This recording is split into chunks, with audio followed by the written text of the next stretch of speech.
All right. Hello, hello, hello. Hello, hello, hello. Just want to make sure that shared PowerPoint and that you can see and hear me. So if anybody could hop in the chat, or excellent, Dana, you're a very informed Zoom user. Dana, I see your thumbs up. Thank you. Very much appreciated. Okay, perfect. So, because I have high respect and I honor all of your time, I am going to jump right into things. I would love to start by giving thanks to everybody who has joined this Zoom meeting and this presentation tonight. I know that we all have a busy schedule, and I truly appreciate you showing up here in this virtual space and being willing to let me share just a tiny bit of what I've learned about Ayurveda with you. So let's hop into this. All right, so just a quick overview of things that we will be talking about this evening. We are going to very quickly touch on what Ayurveda is. We'll talk a bit about Ayurveda's perspective of health and wellness, and of course, the mind, the main topic of the evening. We will define the mind and we will explore some different aspects, qualities, and even the location of the mind in the understanding of Ayurveda. And finally, we will talk about some routines and practices that anybody can do starting right now to improve their mental status or experience. All right. So, what is Ayurveda? This evening, we will be dipping our baby toe, if you will, into the vast ocean that is Ayurveda. Ayurveda itself is a Sanskrit word. And when it is broken down, we have the meaning of Ayur, which is life or longevity, and then the meaning of Veda, which is science or wisdom. And so this word translates directly to mean the science of life. And it truly is a science. It has been around and being recorded for 5,000 years, which is an astronomical amount of time when we think about the science that we learn about, or I teach about as a chemistry teacher. The science that I teach about in school has been around maybe 1/5 of that time as far as us recording that science. So it's a very vast body of knowledge. And this evening, we'll just get into a real general overview. Please feel free to reach out to me at any time if you have questions or want to talk Ayurveda or anything truly in life. All right, so what makes Ayurveda special? There are many things that help create a special science with Ayurveda. These include that it respects and upholds the uniqueness of each individual human being. It considers all levels and how these three levels integrate together: mind, body, and spirit. It offers natural ways of treating diseases and, most importantly, promoting health and prevention. Yes, emphasizes prevention, and it empowers everyone. Anyone who hears about Ayurveda is empowered to take responsibility for their own well-being. So if nothing else resonates with you this evening, I hope that one line really resonates and you feel even more empowered than you did before this evening to take responsibility for your own well-being. All right, so Ayurveda is based on a myriad of different principles and theories. And maybe the whole crux, if you will, if we have any Harry Potter fans in the audience, the real foundation of Ayurveda could be the five elements. Ayurveda believes that everything in the universe is composed of these five elements, and they include ether, air, water, fire, and earth. And Ayurveda also has a foundation about how these five elements combine to form three biological forces or doshas, which you may have heard of, Vata, Pitta, and Kapha. And they govern all the functions of the body. When I was first learning about Ayurveda, this is really what I heard a lot about, Vata, Pitta, and Kapha. And obviously, we are speaking about it this evening, but we won't be focusing on these three doshas tonight.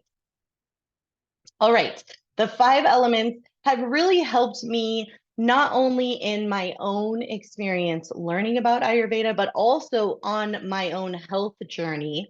And as I said, Ayurveda believes that everything in the universe, all of the matter, the energies, everything we experience, and beyond, right? The infinite and expanding universe is made up of these five elements. And so in our day-to-day reality, we can begin to reflect on these elements and we can start to see how they show up in each of our individual lives. Exploring the energies and qualities of these elements can offer insights into how we can create greater harmony, balance, and well-being in our lives, specifically as humans on Earth. This 5,000 years plus of science and study has been specifically studying how to live the best of all as a human on Earth. So it's specifically for us. All right, the three doshas. So in modern medicine, or sometimes I've heard it referred to as Western medicine, we focus on the structure of the body, right? I don't know if any of you have studied medicine, but anatomy and physiology are two serious foundations, right, of our modern or Western medical system. Ayurveda is based on the energies behind the physical structure, which I really love the different perspective that Ayurveda takes. So these doshas or these energies, these biological forces, again, they govern all the functions in the body. All right, another reference that has really helped me open the doorway and walk into being open to Ayurveda is that Ayurveda is the sister science to yoga. So, in the science of yoga or the practice of yoga, hopefully we've all heard of yoga. I feel like I've taken a yoga class with every single one of you. So, I think it's fair to say that we are, at least in some aspects, aware of yoga. And it really helped me to realize that Ayurveda was the sister science to yoga. So, yoga, as we know, focuses, especially in America, on the asanas or the different uh, poses or positions that we put our body into. It also focuses on breath work and meditation. And it does this with the intention to bring alignment and harmony to the mind. So yoga is healing and preventing through the mind. And Ayurveda is healing and preventing more through the physiology instead of the psychology. So Ayurveda more focuses on dietary, herbal, and lifestyle guidelines. It's about bringing balance and harmony to the physiological system. And then the physiology supports the balance of the mind. Both sciences use everything, right? It's a holistic approach and they use the entire human. So in yoga, even though it's not the focus, you would find dietary guidance, right? As well as in Ayurveda, even though it's not the primary focus, you will find guidance about physical movement, for example. So just because, or meditation, you'll see that later in this presentation. All right, so in Ayurveda, health and disease have two locations, the body and the mind. And it is important that both locations are addressed during the treatment of any disease.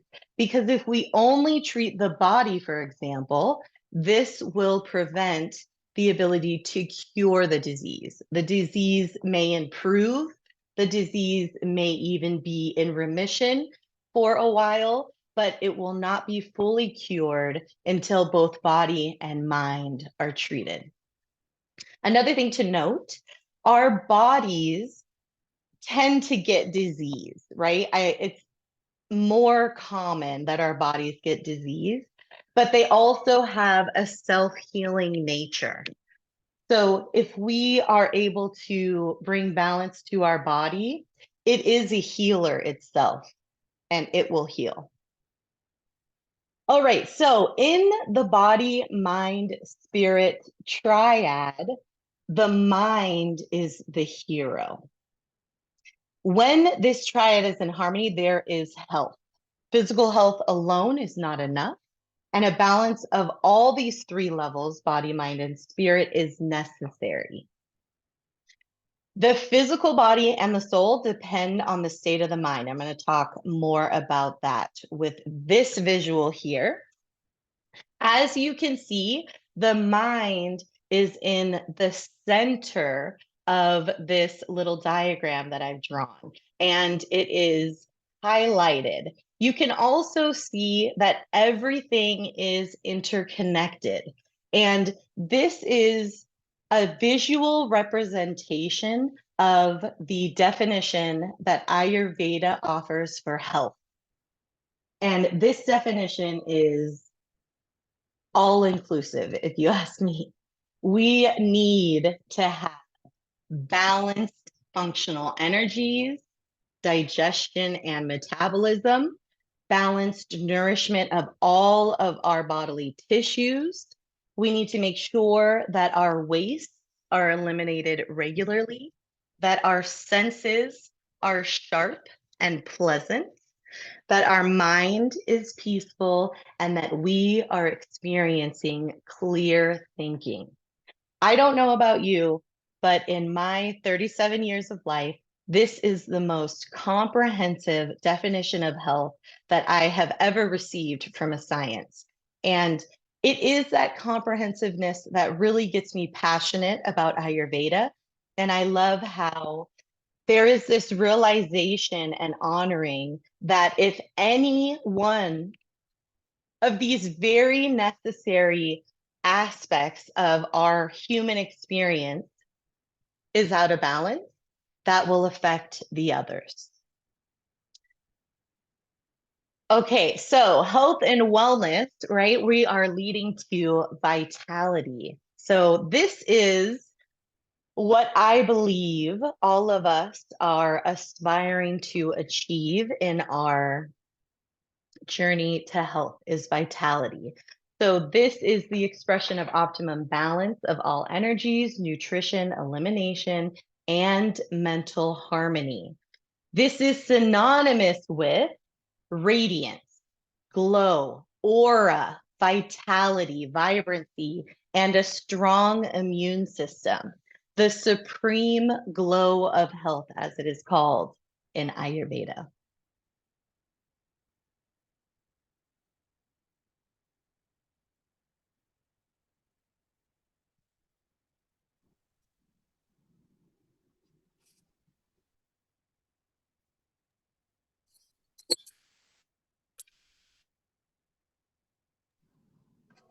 This vitality can be cultivated and polished, if you will, if we're thinking about a glow.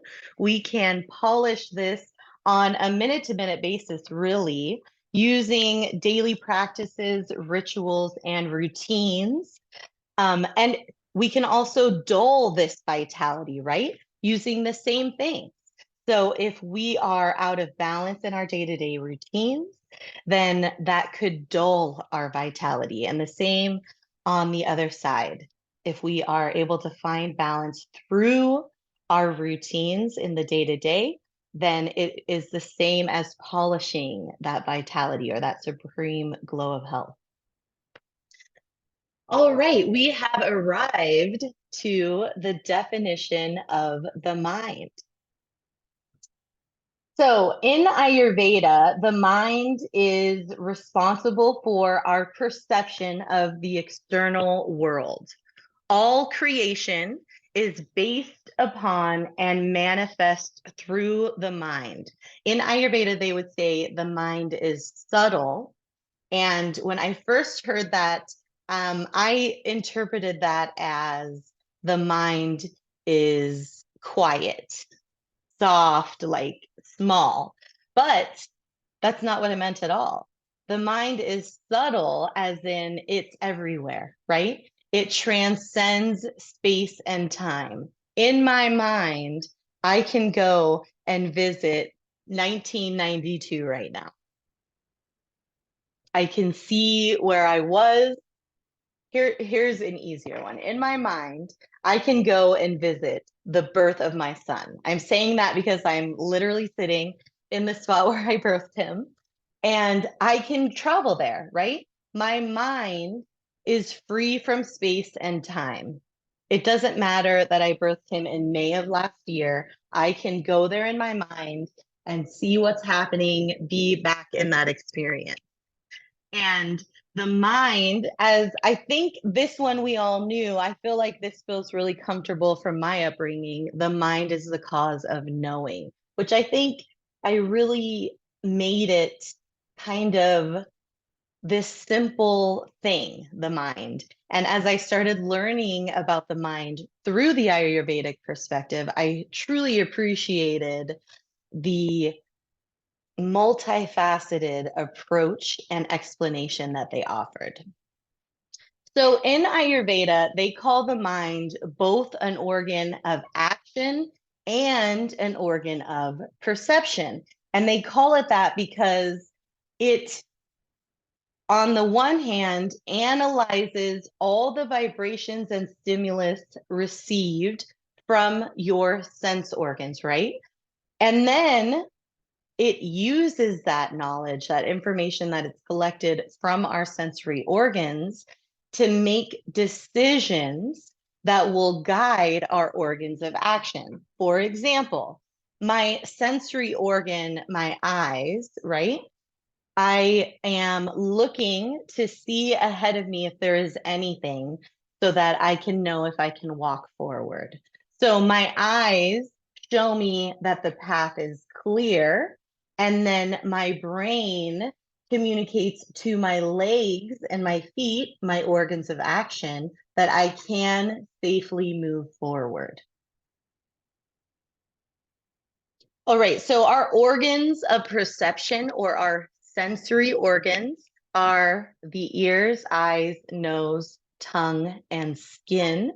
And those senses that go with it are hearing, seeing, smelling, touching, and tasting. And then the organs of action include our arms, our legs, our mouths, and our organs of excretion, so urethra, and rectum or anus.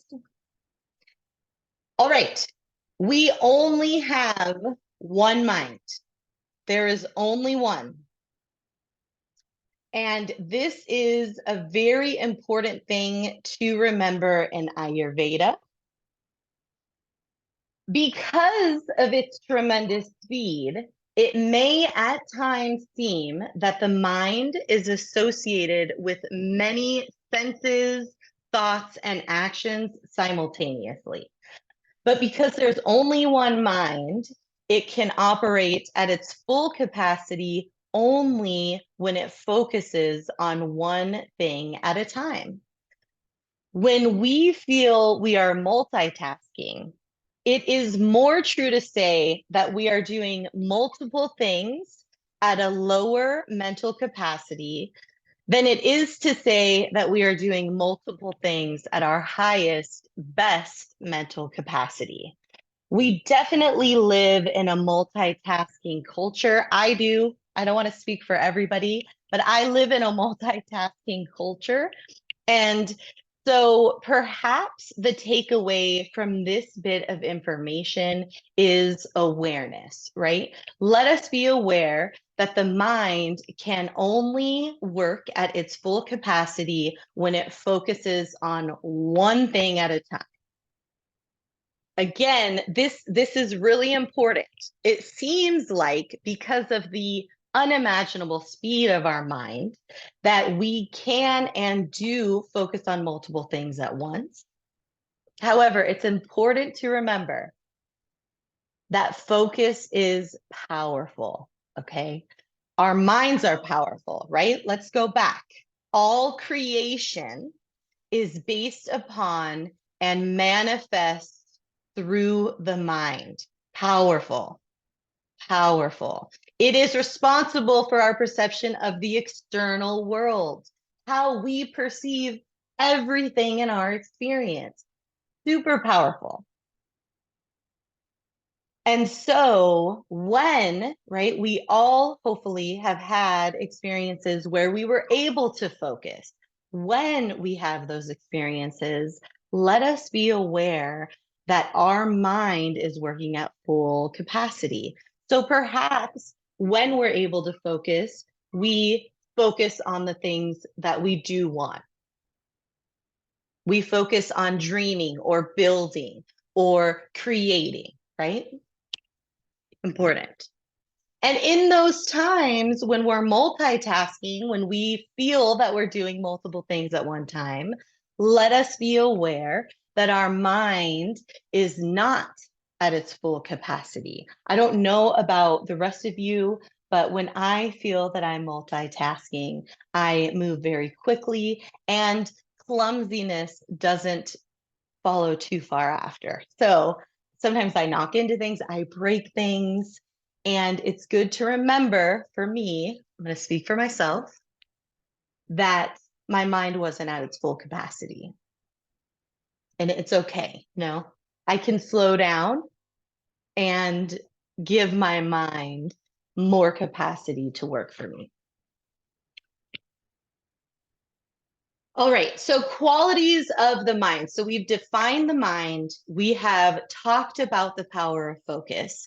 Now I would love to move into mental energies. In Ayurveda, there are three types of mental energies or functional qualities of the mind. We have one that is inertia, dullness, ignorance. It reminds me of like a bump on a log. It also reminds me of heaviness, very solid, structured, right? So the second functional quality is energy, action, passion. This one reminds me of get up and go. Let's do it. Ask questions later. And then the third is purity, clarity, and harmony. And this function of the mind is something that we can encourage in our day-to-day reality with certain practices, certain dietary guidelines, and physical movements, as well as routines. Daily routine is so important. And I also want to say here, balance in all things.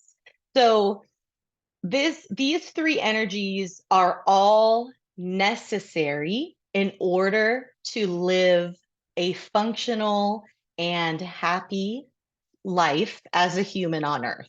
We need them all, right? If there was no dullness or inertia, we would not sleep, we would not rest. And rest is necessary, right? If there was no energy, action, passion perhaps we wouldn't get anything done. Nothing would ever be done. And if there was no purity, clarity, and harmony, I don't even want to know what would happen. So it is the goal to balance the three qualities and not make dullness disappear or the energy of action disappear. It is a balance of the three. All right, so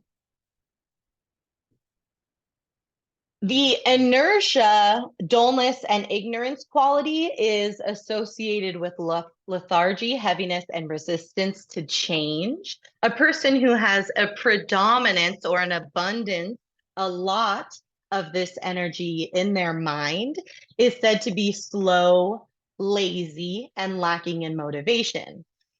This is balanced through practices such as exercise, stimulation, and engaging in activities that promote creativity and curiosity. And I just want to point out the individual nature of this science, because what promotes creativity and curiosity in me may not promote those same experiences in you.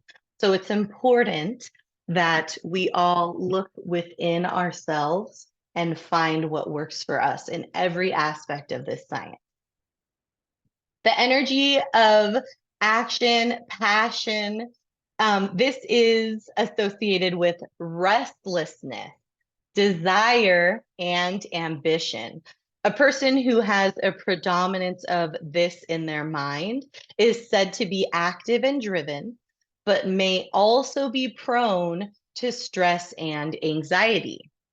This is balanced by practices such as relaxation, mindfulness, and reducing stimulation. I also want to point out that these two qualities are almost opposites of each other. I think that that's interesting because we see a lot of this type of thing when dealing with the mind in the science of Ayurveda. And then finally, the quality of purity, clarity, and harmony is associated with peace, contentment, and joy. A person who has a predominance of this in their mind is said to have a balanced and peaceful state of mind. This allows them to make clear and rational decisions. It is encouraged through practices such as meditation, yoga, and a balanced diet, to name a few. All right. A good, solid understanding of the mind will encourage positive attitude and better health, happiness, peace, and bliss, more creativity and productivity, reduce dependencies, increase acceptance, cultivate universal love and harmony, gain higher wisdom, realize psychic abilities, and create and cultivate an awareness of self and a reunion with the cosmic consciousness or all there is or God, whatever makes the most sense to you. Negative emotions and perceptions affect our physical health. Negative emotions and perceptions affect or influence our physical health and can lead to inflammation, degeneration, and depletion.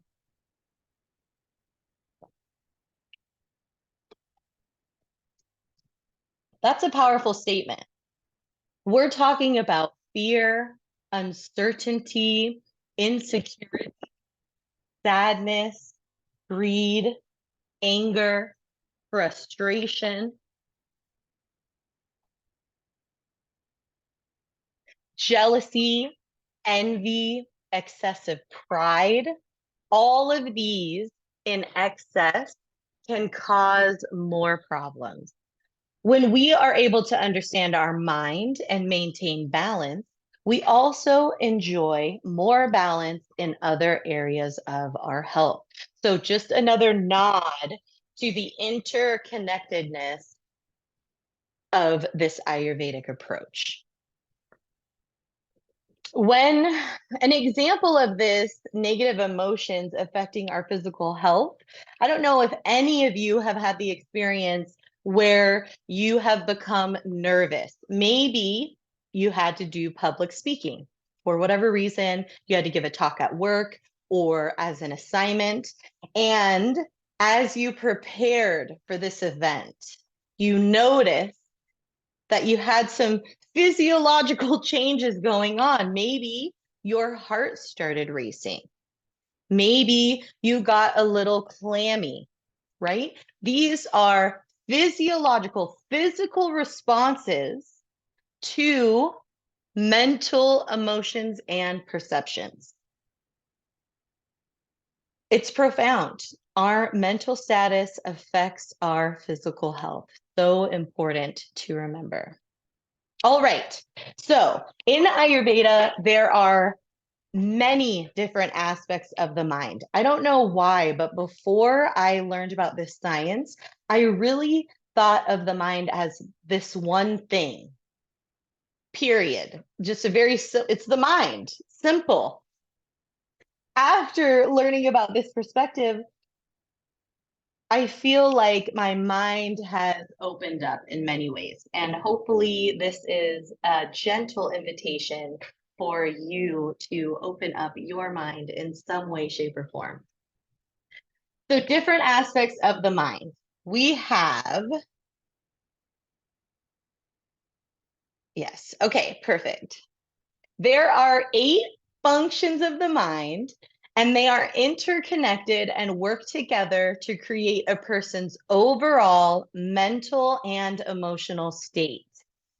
Balancing these functions is important for promoting optimal health and well-being. We have sensory perception, which is responsible for processing and interpreting information received from our 5 senses. We have intellect, which I feel like is what I thought of as the mind before I considered all of these other aspects. Intellect is responsible for reasoning, judgment, decision making, and other cognitive functions. Ego, I feel like that is a trigger word sometimes. So I also want to say, or self identity, what makes me separate from everything else in my reality. It's a healthy thing and it is needed for our survival, right? What is me and what is everything else? So, self-identity or ego is responsible for creating a sense of individuality and personal identity. We have memory, responsible for storing and retrieving information, memories, and experiences. And I heard of the definition of memory in Ayurveda described as not a storage. I feel like in my previous understanding of memory, I thought of it as a storage in my mind or in my brain, if you will, where, all of my past experiences were there and I could recall upon them whenever needed. In Ayurveda, memory is considered as an action, which I thought was fascinating. It is the action of connecting a past experience or perception with my current reality and integrating that knowledge and making sense of it or decisions based upon it. We have recollection. Again, memory and recollection. I kind of just lauded them all in with intellect. But here, recollection is responsible for recalling the past experiences and memories. We have attention, responsible for maintaining focus and concentration. This, for me, super powerful skill. Don't know if I've ever learned it, working on it now. So powerful, as we talked about before, the mind is one.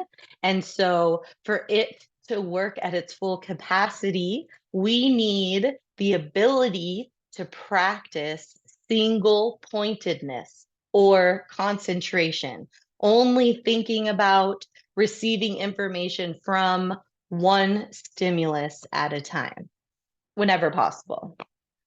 Determination. This is responsible for developing perseverance, willpower, and resilience, and awareness for developing mindfulness, self-awareness, and the ability to observe the mind objectively. 8 aspects of the mind.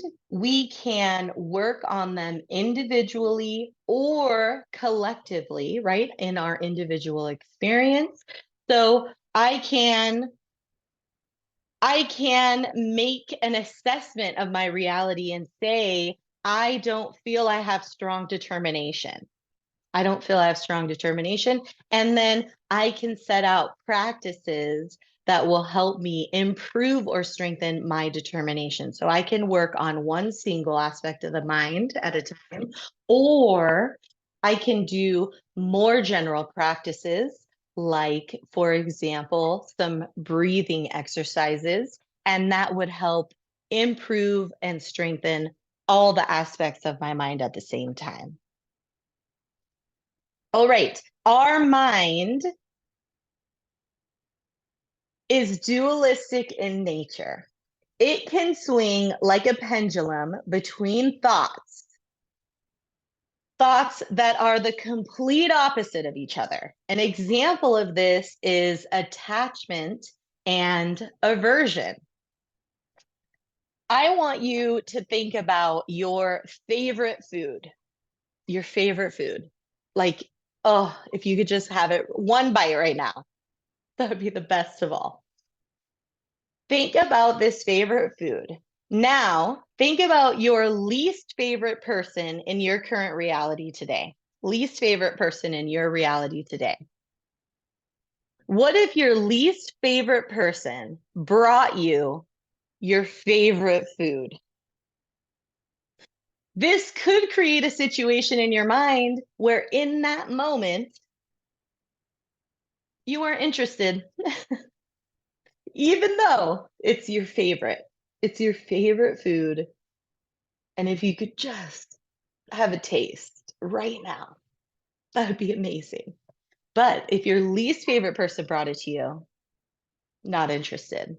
This is the dualistic nature of mind, right? Something that I can love and that I can desire for could be presented to me in not the most desirable setting or from not the most desirable person. And it can change in that moment my feeling of that dish. Alternatively, what if your favorite person in your reality right now brought you a dish that you don't really like? You don't hate it. It's not like the worst dish, but it certainly isn't your favorite. You do not crave for it. But this person, your favorite person, has made it for you with love. And I could see myself enjoying that dish that most of the time, I really don't like it.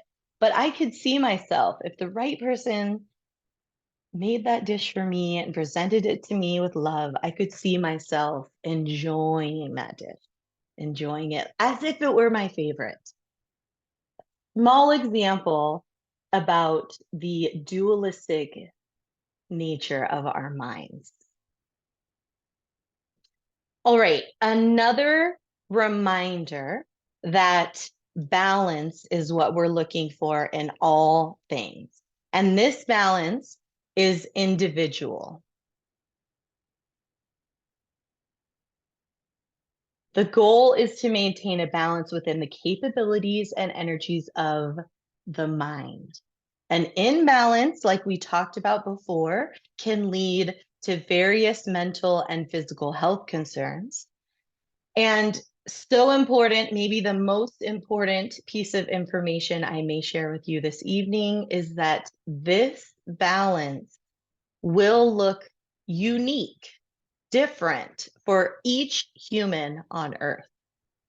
And honestly, in each time, right? At the moment that we find each human on Earth, it'll look different. Not always going to be the same, even for ourselves in our own individual reality. That's why I included these amazing balancing photos. Each one is achieving its own balance, and each one is different. Each one is made up of rocks, and some of them have some wood, right?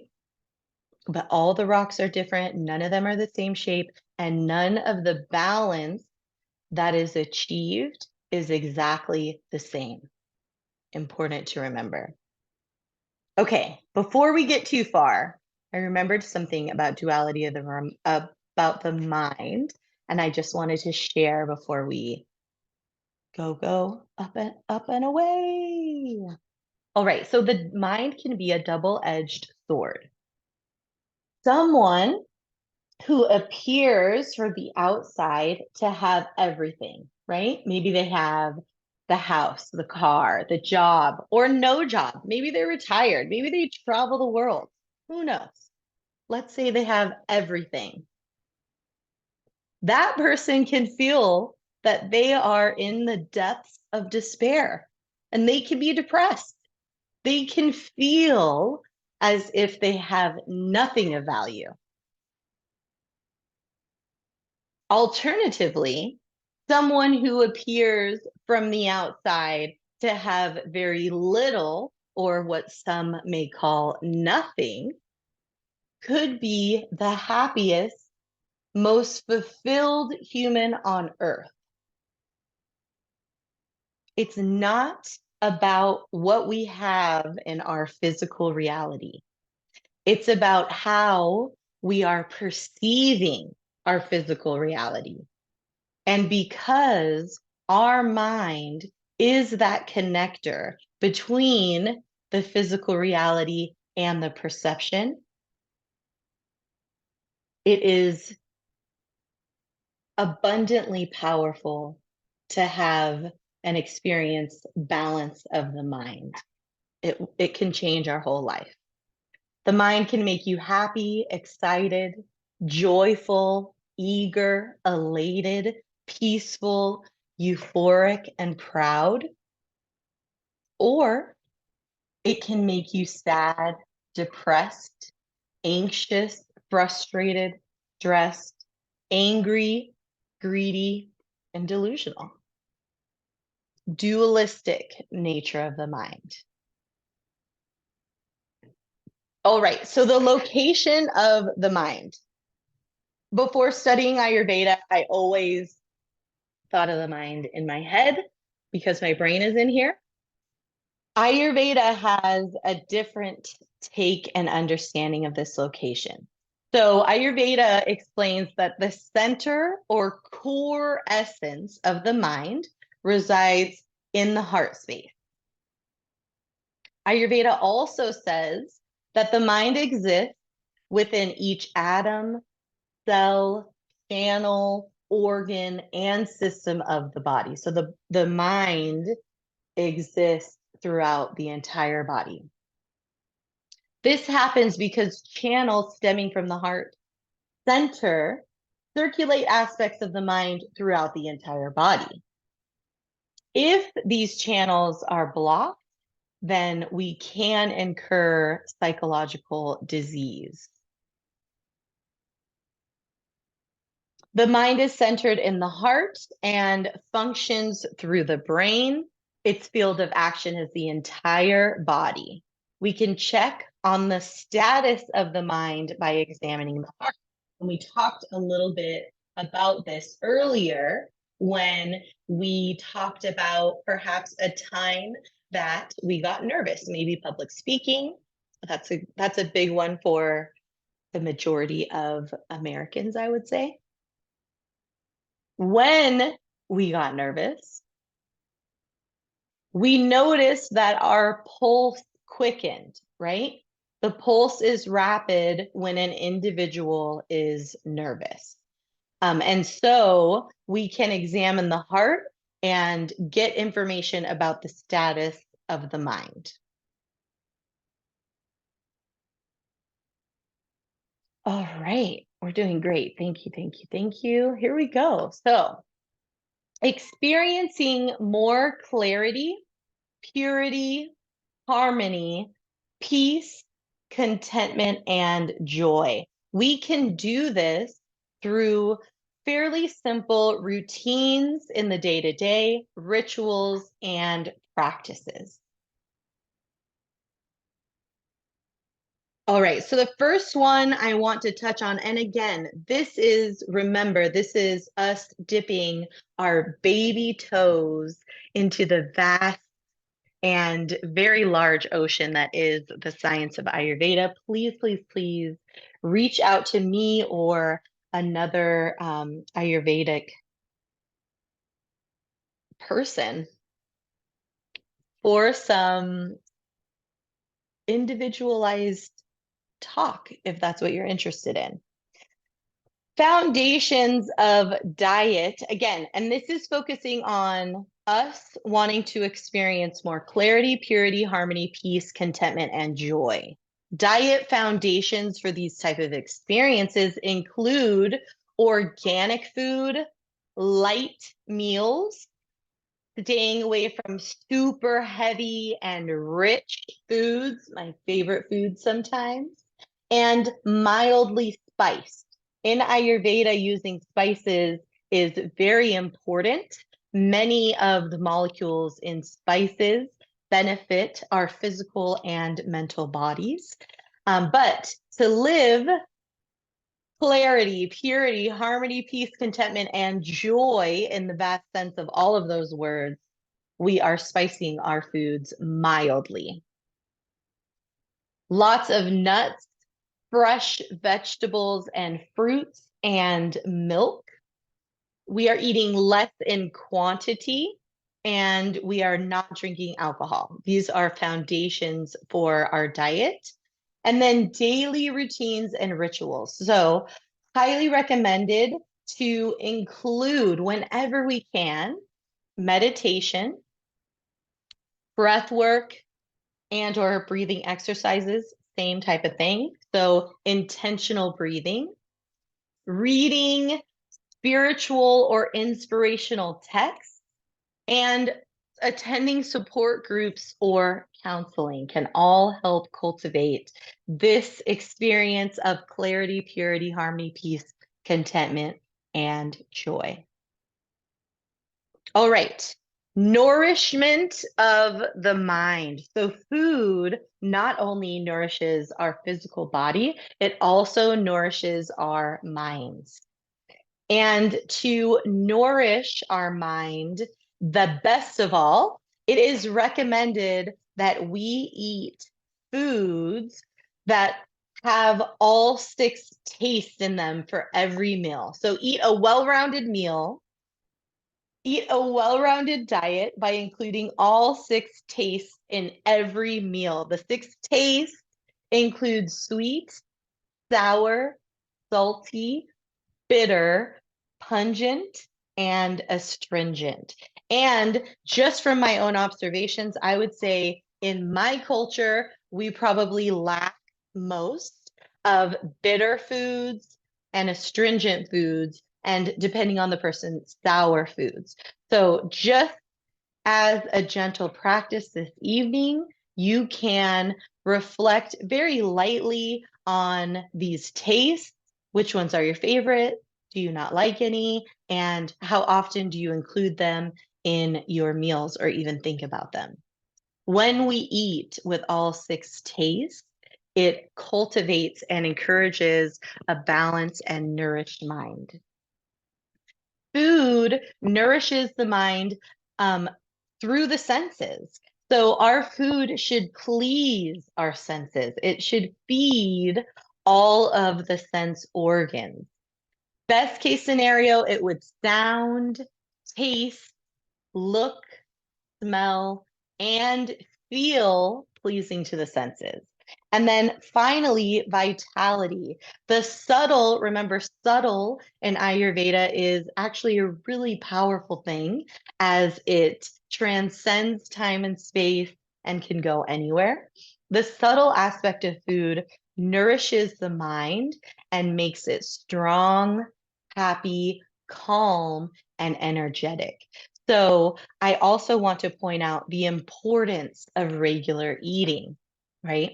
In a general sense, Ayurveda recommends as much as we can with ease for our individual experience, live with the processes and cycles of the earth. So we, in a best case scenario, would be waking up on or around the sunrise with the sun and eating breakfast sometime in the morning. Many people say around 8 a.m.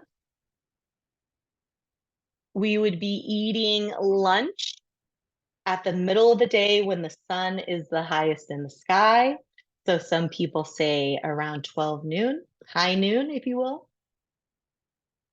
And we would be eating a light dinner. Dinner would be the lightest meal of the day. I don't know about you, but I feel for me, this was opposite of my practices. Many times, dinner was the heaviest meal of the day, but Ayurveda recommends it to be the lightest meal of the day. And that ideally would be happening before the sun has set all the way. So people talk a lot about 6 o'clock right now. Even if you do not want to eat a lot, it is important to nourish the mind. So eating at regular intervals can help promote a strong, happy, calm, and energetic mind and body. Oh, right. Ayurveda. I talked in the very beginning about how Ayurveda uses herbs to prevent and heal disease. Herbs are a powerful tool for balance and healing the mind and the body. I know that in my reality, if I go to the stores or I go on the internet, sometimes I can find information about certain Ayurvedic herbs. And this information comes with generalized statements. Oh, this herb is good for all people. And while that is true of some herbs, I highly recommend if you're interested in finding out more about what specific herbs can be extremely beneficial for you and your individual reality, highly recommend reaching out to an herbalist or anybody with an understanding of Ayurvedic knowledge, and they can help you. I started my herbal journey, and I like to encourage others to begin their herbal journey with herbs that they find in their home. I think that's the best place to start. Herbs that you already have, they're easily accessible in your reality. The ones in your home are the easiest to access. And then learning about those herbs. There are infinite number of herbs on earth. There's a lot. So it's a lifetime of learning and practice and seeing what works best for ourselves. I put some examples here of how herbs are used. So pungent herbs remove excess, dull, ignorant quality of the mind, that inertia quality of the mind, and they make it more active. One really easy pungent herb that can help with this somewhat gently, depending on how much you use, is black pepper, which I believe many of us have in our homes. That's a pungent herb. Pungent, I think a lot of like spicy or really strong. Garlic is another pungent herb that has a spice to it and a very strong taste. Next example is soothing herbs remove excess action and the passion quality of the mind. So if somebody who is has a lot of energy of action and a lot of passion is feeling stressed or pressed, they can take some soothing herbs to help support a sense of mental calmness and contentment. One example of that I do have in my home is chamomile. Chamomile tea is a great way to use it.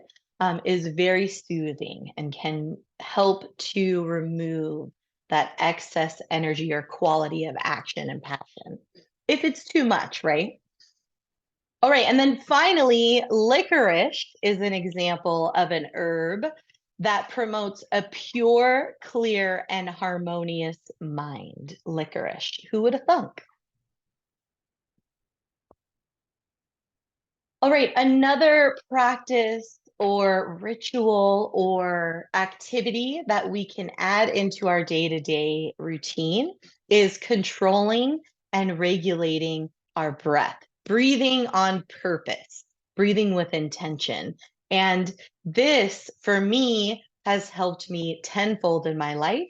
And when I was in the classroom teaching my students, it is the first thing I went to when anybody was having a hard time, when they were stressed, nervous, teenagers. There's a lot of emotions. When emotions were high, I went to the breath, deep cleansing breaths. Our state of mind is reflected in our breath. So if I had a student coming into my classroom, they were stressed out, many times I would hear them talking quickly. They would be breathing shallowly, breathing up here, more in their upper chest or throat. And I would ask them to breathe with me. Deep cleansing breaths, sometimes referred to as belly breaths, really using the diaphragm to fill our lungs with air. When our mind becomes agitated, this is reflected in our breath losing its normal rhythm.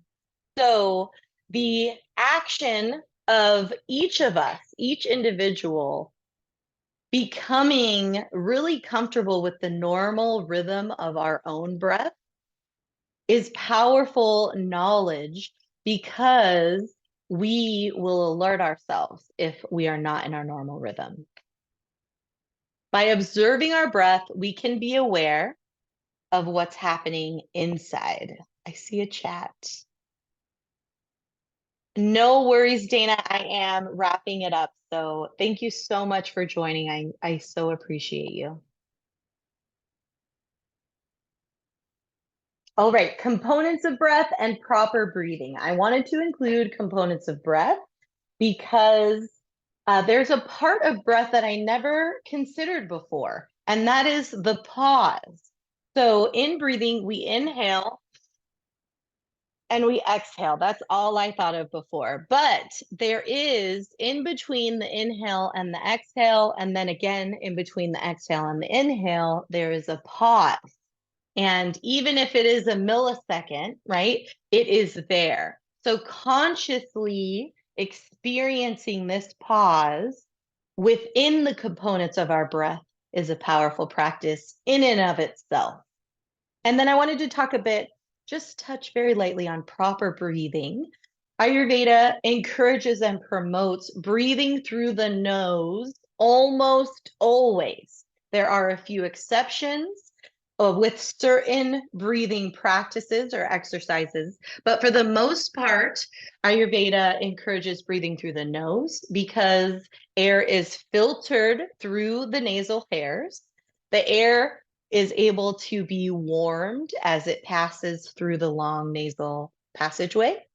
And our life force is able to reach the subtle body through the stimulation of nerves situated at the back of the nose. Another way that we can practice living that beautiful, calm life is through meditation. And I want to take a strong second here to encourage you to start a meditative practice that is 30 seconds long. 30 seconds. A few deep cleansing breaths every day. 30 seconds can be helpful. Meditation, the process of directing our mind inward towards pure awareness. Okay, good. We did great. So I would love to absolutely dive into any one of these slides and talk an hour itself on one of them. Seriously, I could talk all night. However, I don't want to keep you all night. I know that you all have lives and realities that you are living. So before I open the floor up for questions and hopefully some talking about everything that was shared tonight, I want to thank you for the time, energy, and effort it took to watch this entire presentation. You are so appreciated. Thank you, thank you, thank you. I also want to share that Ayurveda is growing. It was expected that 2.8 million people were participating and using Ayurveda in the United States last year. It is on the growth. All right. So I would love to thank you, thank you, thank you. I would love to open up for questions or comments. Anybody have anything to share? Hi, T. Hi, Tallulah. Hi, Taylor. Hi, everyone. At the beginning, I said hi to most people in the chat. So I'm just going through to see. Hi, Vlad. Oh, Justin's on it. It's Carrie. All right. So how do you all feel? Have you any questions, concerns, comments, anything you want to talk about? It was so good. Oh, thank you. I Anything took that notes. popped out at anybody? I think Thank one of the you, things Dana. for me, Cass, was the idea of having something at the center of your health. I never thought of there being like one element that's at the center and sort of conducting maybe all of the other things. So it makes sense to me that it's the soul, mind, and senses are at the center. Super interesting. That really resonated for me as well, Taylor. Thank you for saying that. That really hit home as I learned. Hi, great to see you. As I learned and keep learning about Ayurveda. And, I think, I don't know, I can't speak again. I just want to speak for myself, but I've definitely had the experience of, all the other things being in balance, but my mind not feeling in the right place and nothing else felt okay. So super fascinating. Thanks, Tay.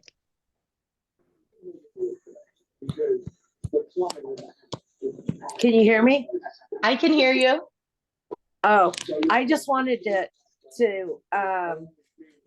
kind of do a testimony to everything that you said as far as I absolutely, if you feel good in your physical body, you could not feel as good in your mind, and that brings down your immune system. I mean, it's happened to me over and over. And I completely agree that it takes all of these senses and things to work together for the better cause of health. Yes, absolutely. I agree. That's one of the most powerful parts of Ayurveda, and why I continue to deep dive into the science and learn about it, is the interconnectedness, the honoring of the entire person. Taylor said the fact that the mind is in every cell. Taylor, that's so real. When I was, or when I am in the classroom, I tell my students that their entire body holds memory. I've been saying this way before I learned about Ayurveda. And then come to find out, this is a belief. This is a truth in this science, So I agree. I thought that was amazing.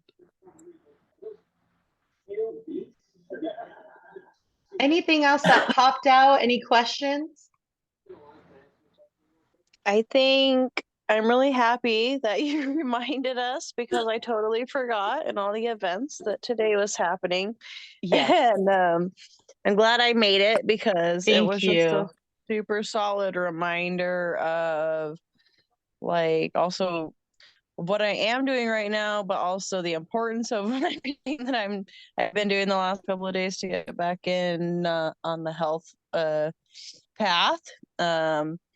and the importance of, the mind and body aspect, but to, just incorporate it. And it was a lovely reminder and a lovely presentation, and really, really, really good information. And I wish I could articulate better, but brains are jumbled. So Thank I you, love thank you, you, and thank it was good. you. Thank you for saying that. I agree. I like that Ayurveda is always a reminder of that balance and that it's available all the time. I mean, the ebbs and flow of life, y'all. I don't know about you.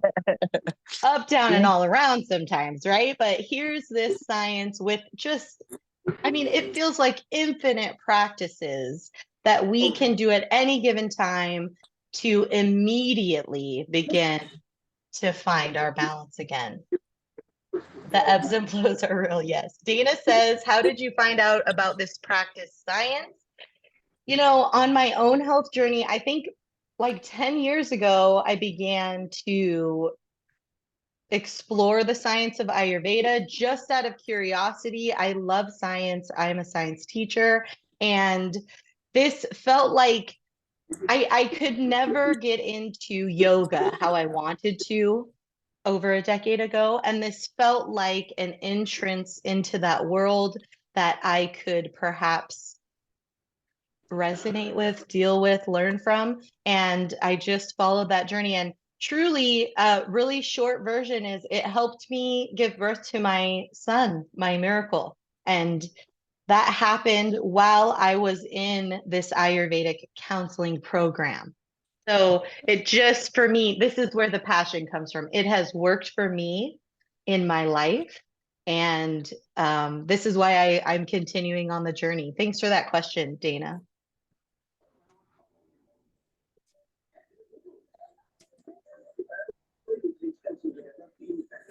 I have another thing to say, and that is what I've noticed is, when you go in for a reflexology massage, how much your mind and your body really communicate with each other.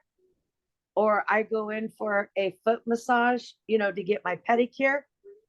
If they hit certain areas in my foot, I literally could hear it I feel it in my heart. Seriously. Yeah. And then in my mind, I'm thinking, oh my gosh. And I'm trying to control my mind so it doesn't hurt so bad. Mm-hmm. So it really does show how much everything has to work in sync for it to be harmonious. Yes, I agree. One example I can give is a sensory thing. I don't know if anybody else here has sensory things, but I feel like when my mind isn't in the right place or it's out of balance, my senses are heightened and they don't feel pleasant. So like sometimes the touch of certain materials, for example, can really bother me at times. And then at other times when I'm feeling in a more balanced place, those same materials I can have on my skin and it doesn't bother me at all. So I think I also like the sensory perceptions and their connection to the mind. I just never thought of that before. Taylor says, yes, sensory issues for sure. I didn't think about this as an imbalance. Super interesting. Yeah, it is interesting. And it made me think of it because Ayurveda talks, they're not done, they are talking. Who are they? I am they. Ayurveda has a lot of knowledge around these sensory perceptions, the sensory organs, and how tied into the mind they are. So I made the connection, okay, if I'm having sensory issues, perhaps it's an imbalance in the mind. And when I checked in, or when I do check in like that, it usually checks out for me. One more example of the sensory thing. Yes. When I'm super duper tired or stressed, it's really weird. My hair being on my forehead absolutely drives me batty. Yeah. And at other times when I'm, for lack of a better phrase, more centered with everything, it doesn't bother me at all. Yeah, I'm the same. Taylor said she's the same. I'm the same with hair, but it's like on my neck. Everyone on this call's known me for some time. And I mean, I wear my hair up a lot. And that's one of the reasons why, because sometimes the hair, oh, here we go. Judy says, beanies make me feel like I can't breathe. Absolutely. It's so fascinating to think about it in this different way, because it's like I can begin to make sense of things that maybe didn't make so much sense before, you know?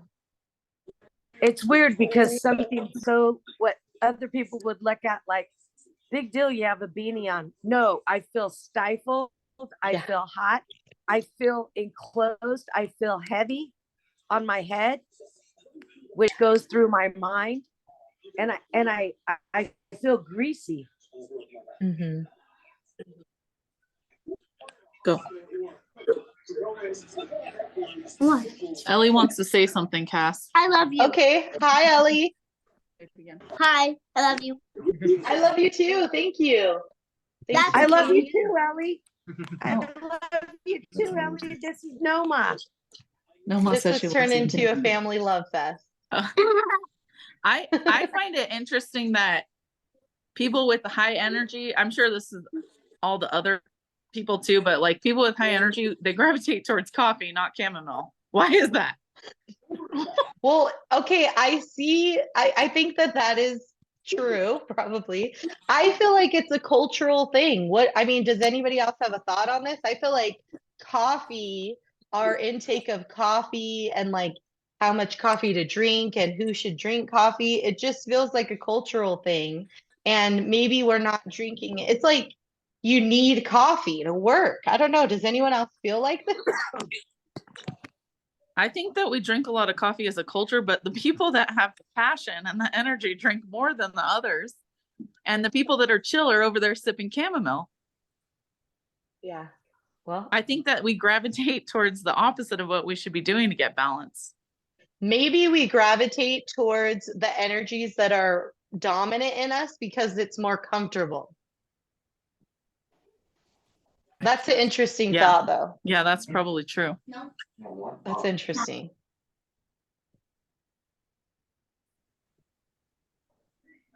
All right, how are we doing out there in our virtual space? Anyone else feeling called to share?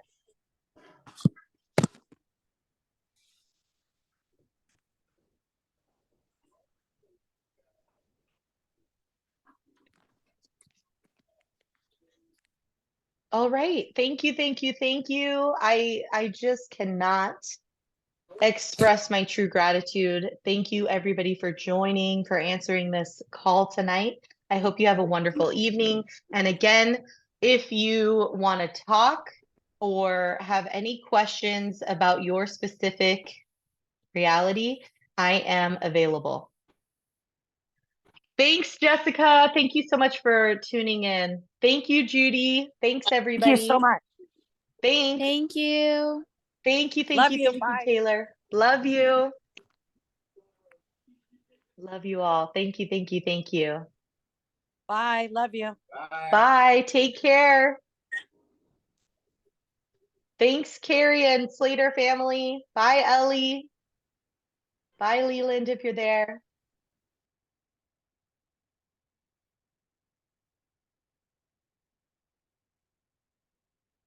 Thanks so much, Dana. Appreciate you. All right. Thanks, everybody. I am going to close the meeting. Again, all the appreciation and gratitude. Have a wonderful evening.